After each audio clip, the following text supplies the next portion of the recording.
If you stay aware during an armed robbery, you might get an opportunity to turn the tables. Hi everyone, this is John with today's active self-protection lesson out of Atlantic City.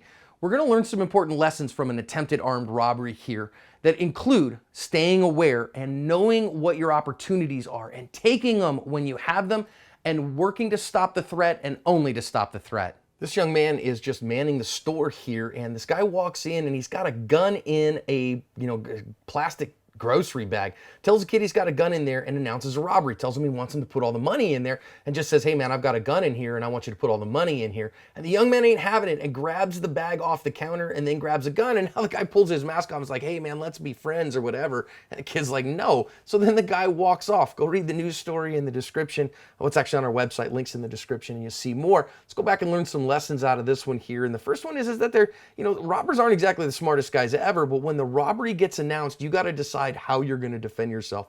And when this guy says, hey, I've got a gun in here, you got to decide in that moment, do I just comply or do I decide to fight? And you see the young man here is looking at this robber, kind of gauging his intent. And I think that's incredibly important. You got to decide in that moment, does he mean to hurt me? Should I comply or should I fight? He decides in that moment, no, I'm going to look for my opportunity. And when he decides to go, he goes fast and hard. He goes 100%. He doesn't kind of paw at this thing and see what happens. He decides, nope, I'm taking that gun away from him. And that surprise wins the day for him. Now the gun comes out and drops on the ground, but you notice when he goes to grab it, he's immediately back up to see what the perp does. He's recognizing where the real threat is. The threat is not in the gun anymore, certainly, it's in the perp. And so he's able to maintain that. It's a great lesson for all of us. And then he maintains distance. See, the guy's starting to try to figure out and see if he can get close to the guy and get his gun back. But this young man took a step back. Maintain distance when you have a tool that'll keep some distance from you. And when this guy's like, hey man, let's be friends, he says no. Last thing I think this young man did very well, and a great lesson, is he didn't chase the guy.